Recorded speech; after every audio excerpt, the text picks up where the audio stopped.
म्हणजे अवलोकन करणे, बघणे, पहिल्यांदा दिसणे, रूप बघितलं, मग अवलोकन केलं, मग तिसरी मुक्ती काय केलं, मला जवळ जावंसं वाटलं म्हणून मी गाव सोडून आळंदीला आलो. त्या मूर्तीला बघायला मी आळंदीला आलो का, समीपता, चौथी मुक्ती, मी जवळ आलो त्या मूर्तीच्या. आणि मग समोरासमोर देवाच्या उभा राहिलो आणि मग आम्ही दोघं एकच झालो म्हणून सायुज्यता, युज याचा अर्थ जोडणे, एकमेकांना जोडले गेलो की सायुज्य मुक्ती मिळाली, ती चौथी मुक्ती मिळाली. मग हे कसं शक्य आहे, हे शक्य होण्याचा मार्ग काय आहे, तर पहिलं आपलं रूप पण छान दिसलं पाहिजे ना. मी आलो तेव्हा काही एक फेटा नव्हता, मग आता फेटा बांधला, मग गंध लावलं का, रूपाच्या अनुषंगाने हालचाल सुरू झाली. कर्म काय आहे, त्या कर्मानुसार बुद्धी काम करायला लागली म्हणून वरती गंध लावला या ठिकाणी, मग बुक्का लावला, मग अंगावरती उपरणं घेतलं का, तर मी शर्ट पॅन्ट मध्ये आहे म्हणजे प्रवचनकाराच्या वेशात नाहीये. माझा आवेश कोणता आहे, ऑफिसचा आवेश आहे. तो आता प्रवचनकाराच्या आवेशात येण्यासाठी वर्ण शाल अंगावरती घातली. मग मीच काय केलं, माझ्या गळ्यात माळा होत्या तुळशीच्या आणि वैजयंती वाडा आहे, तर मीच बाहेर काढून ठेवलं का, रूप कर्मानुसार बुद्धी आणि बुद्धीनुसार परिणाम या क्रमाने जाणार. मग दररोज मी मस्त बिंदास 24 तास मी तरुण मुलांच्या शिकवतो, अलीकडे सांगतो. कोणी विचारलं मला की काय उपाध्ये कसे आहात, मी सांगतो मस्त बिंदास 24 तास. काय मस्त बिंदास म्हणजे काय, मन करा रे प्रसन्न. कशासाठी प्रसन्न, पहिला मुद्दा मी सकाळी जागा झालो. आपल्या भारतीय अध्यात्मशास्त्रामध्ये 4 प्रकारचे मृत्यू सांगितलेले आहेत. त्यातला पहिला मृत्यू आहे तो आहे दैनिक मृत्यू. आपण जर रोज झोपतो ना रात्री, त्याला दैनिक मृत्यू असं म्हटलेलं आहे. कारण मेल्यानंतर आपण काय करतो ठाऊक नाही आणि झोपल्यानंतर आपण काय करतो ठाऊक नाही. म्हणजे माझं लग्न झाल्यानंतर तर कित्येक वर्ष माझं आणि बायकोचं रोज भांडण.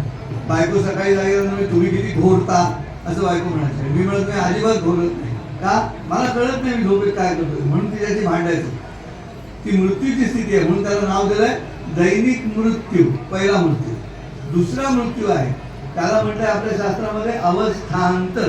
अवस्था म्हणजे स्थिती, अंतर पडलं, स्थितीमध्ये अंतर पडलं. मी लहान होतो, बाल्य गेलं माझं, मग बाल्य माझं मेलं. आता मी काय परत बाल्यात जाऊ शकत नाही, लहानपणामध्ये मी जाऊ शकत नाही. आता तिथून मी मोठा झालो, तारुण्यात आलो, मग तारुण्य पण संपलं माझं. दुसरा मृत्यू झाला तारुण्याचा, अवस्था मेली माझी. ती मेल्यानंतर मी आता प्रौढ झालो, आणखीन 5 वर्षांनी मी म्हातारा होणार म्हणजे वृद्धावस्थेत जाणार, मग माझं प्रौढत्व पण मरणार. म्हणून दुसरा मृत्यू कोणता, अवस्थांतर. एक एक अवस्था मरत गेली माझ्या आयुष्यात, देहाची अवस्था. तिसरा मृत्यू कोणता, तिसरा मृत्यू अज्ञानाचा मृत्यू. माझं जे अज्ञान आहे ते दूर झालं. मला माहिती नव्हतं, पहाडे म्हणत असताना गणितामध्ये 5 + 30 हे मला माहिती नव्हतं. पण मला एकदा ते माहिती झाल्यानंतर मी परत उलटा मागं जाऊ शकत नाही. मला एकदा ज्ञान झाल्यानंतर मी अज्ञानात जाऊ शकत नाही. आणि हे ज्ञानाचं वैशिष्ट्य आहे की तुम्ही एकदा ज्ञानात प्राप्त झाल्यानंतर अज्ञानात परत प्रवेश करता येत नाही. म्हणून अज्ञानाचा मृत्यू हा तिसरा मृत्यू. आणि चौथा, आपण नेहमी म्हणतो देहाचा मृत्यू असतो तो चौथा मृत्यू. आता मी प्रसन्न, तुम्ही असे प्रसन्न राहा का, पहिला सकाळी मी जागा झालो ह्याचाच मला आनंद असतो. तुम्ही सांगा श्रोते मला, सकाळी मी माणूस म्हणून जागा झालो हा काय कमी आनंदाचा क्षण आहे? मला माहिती नाही, झोपेत उचलला असतो तो पत्ता पण आला नसता. परमेश्वराने वेदना रहित हार्ट अटॅक, माणूस गेला पत्ता आला नसता, गेला असता तर. सकाळी कुठे घेऊन गेले, किती जण घेऊन गेले, काहीच माहिती नाही. मी सकाळी माणूस म्हणून जागा झालो. मी बघितलं प्राजक्ताची फुलं खाली पडलेली आहेत, आता त्या फुलांवरून सायकल न्यायची काय चालवत, मला प्रश्न पडला आहे. हे मलाच कळतं, कुत्र्याला कळतं नाही कळत. म्हणजे मी माणूस म्हणून जागा झालो, पहिली प्रसन्नता माझी. 50% आनंद तोच की मी जिवंत आहे, हाच आनंद. आला श्वास गेला श्वास त्याच न्यार रे तंतर. काय म्हणतात बहिणाबाई, आला श्वास गेला श्वास त्याच न्यार रे तंतर. अरे जगन मरण एका श्वासाचं अंतर. एका श्वासाचं अंतर आहे, माहिती नाही ना. त्यामुळे 50% संजय उपाध्ये प्रसन्न आहे का, जिवंत आहे म्हणून. दुसरं 25% मी आनंदात असतो. याचं कारण आज रात्री परत मरण येईपर्यंत, पहिला मृत्यू दैनिक मृत्यू, आज रात्री येईपर्यंत मला खायला प्यायला लिहायला मिळणारे सगळं खात्री आहे. मला सगळं मिळणारे, मी काय मरत नाही उपाशी. कपडे बिपडे घेतले काही चिंता नाही आहे. म्हणजे काय झालं, 25% तो प्रसन्नता हा तरी आनंद मिळाला. किती झाले टक्के? 75% मी आनंदात आहे. बरं, ह्या आनंदासाठी दुसरा कोणी लागला का मला? नाही लागला. माझा मीच आतून आनंदात आहे, आतूनच प्रसन्न आहे. जगद्गुरु ह्याच प्रसन्नतेची चर्चा करत आहे. तिसरी प्रसन्नता 20%. कोणती? मीच काल रात्री चुकीचं काहीतरी खाल्लं, तेलकट खाल्लं, कोणीतरी मला एकदा वडापाव आणून दिला आणि सकाळी उठून परमेश्वराचा काय संबंध आहे? इथे तूच चुकीचं खाल्लं आदल्या दिवशी, दुसऱ्या दिवशी खोकतोय. ते 20%. ते 20% माझंच कर्म बरं झालं म्हणून. सोपं गणित आहे. पहिले 50, मग 25 आणि मग 20. तुम्हा सगळ्यांना या घाटावर असलेला कोणालाही 95% वाकडं तोंड करण्याचा अधिकारच नाही. सतत चेहरा प्रसन्न पाहिजे. तुमचे चेहरे मला प्रसन्न दिसले पाहिजे, आनंदाने. समोरच्याचं कौतुक करता आलं पाहिजे. समोरच्याचं कौतुक केलं की मग तुमच्या चेहऱ्यावरती प्रसन्नता दिसायला लागते. ती प्रसन्नता ह्या पद्धतीने 5% आपण नशिबावर सोडून देऊ. भगवान श्रीकृष्णांनी गीतेमध्ये 20%चा मुद्दा सांगितला. भगवान श्रीकृष्ण म्हणतात दैव चैवात्र पंचम. म्हणजे काय? दैव 5वं म्हणतात. म्हणजे 100 5वं म्हणजे 20% झाले. मी 5% म्हणतो. आणि मला श्रीकृष्णांनी सांगितलं तू म्हणा 5% बेधडक. मला श्रीकृष्णांनी स्पेशल परवानगी दिली 5% दुर्दैव म्हणायची, दैव म्हणायची. का? माझं नाव संजय आहे म्हणून. आणि भगवद्गीतेची सुरुवात माझ्या नावाने होते, संजय उवाच. आपलं नाव मात्र की बरं वाटतं ना?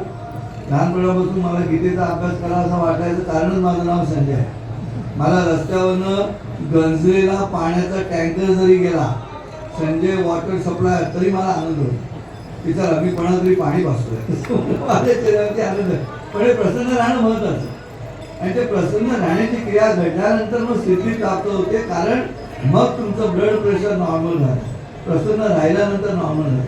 आणि म्हणून सुखी सुखमुळे ही कल्पना घेऊन जेव्हा आपण चर्चा करतो, आधीचं इक्षुदंडू घोडं त्यावर आले शर्करेचे घडं. हा आनंद नेमका काय आहे?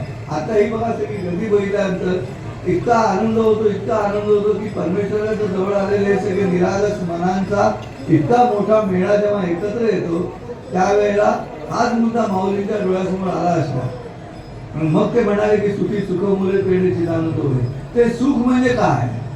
सुखाची कल्पना काय ती मी तुम्हाला सांगतो. झाली मी सांगतो अजून 5 मिनिटं. तर सुखाची कल्पना कशी करायची?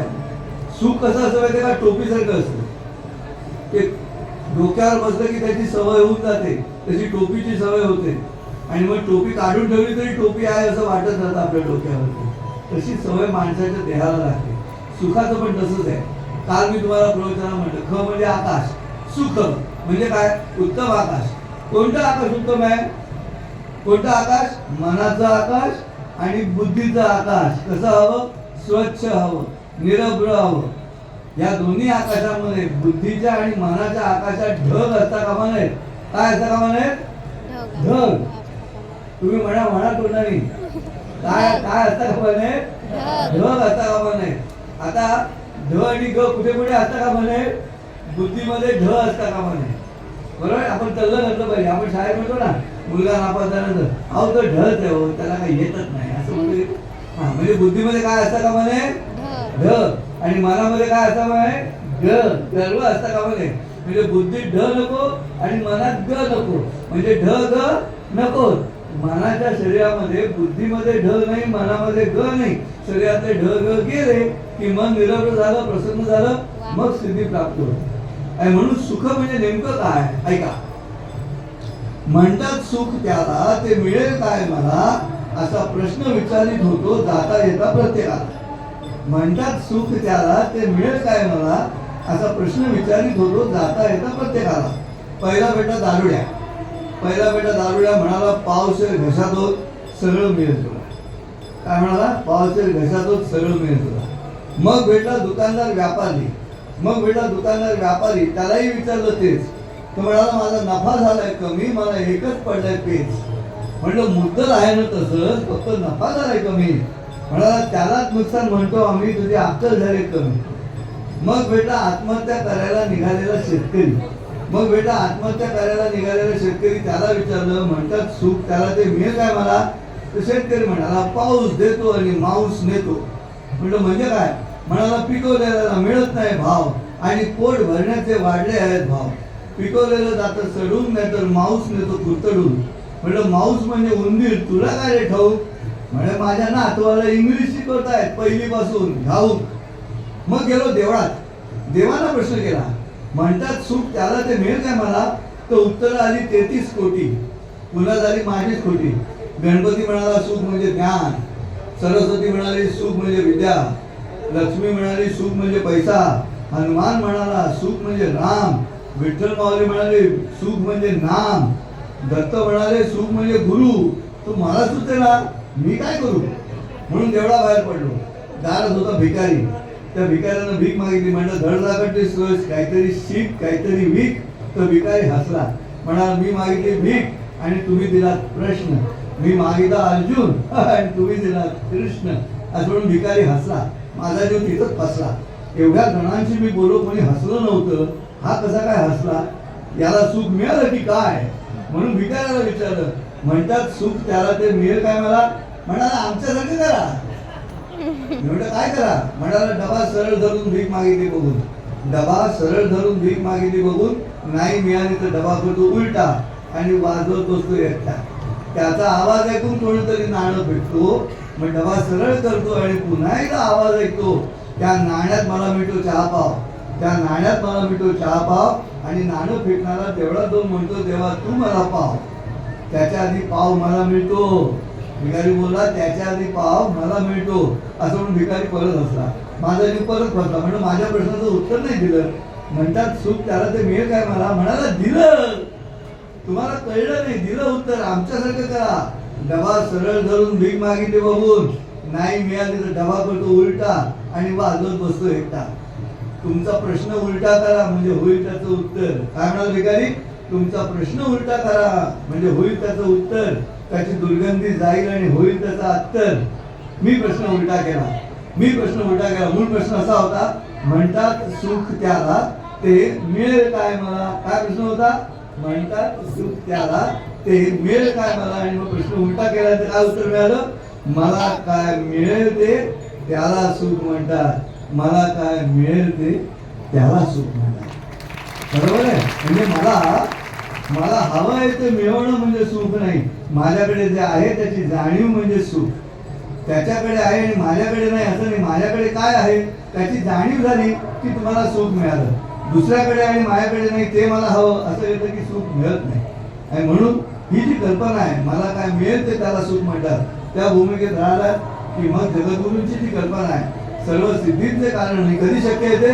मन गुरु आणि शिष्य करी आपुलेची दास्य, प्रसन्न आपण असं गती अथवा अधोगती. अनुकूल परिस्थिती असो किंवा प्रतिकूल परिस्थिती असो, मन प्रसन्न असलं की सर्व सिद्धी प्राप्त होतात. तेव्हा मन प्रसन्न करण्यासाठी पुन्हा एकदा जोरदार गजर करूया. बोला कुंडली श्री नारदेव भगवान की जय. माऊली ज्ञानेश्वर महाराज, जगद्गुरु संत तुकाराम महाराज की जय. शांती ब्रह्म एकनाथ महाराज की जय. इंद्रायणी माता की जय. किंबहुना सोय जीव आत्मयासीला आहे आणि तेथे जे होय तया नाम सुख, ही संतांनी केलेली व्याख्या.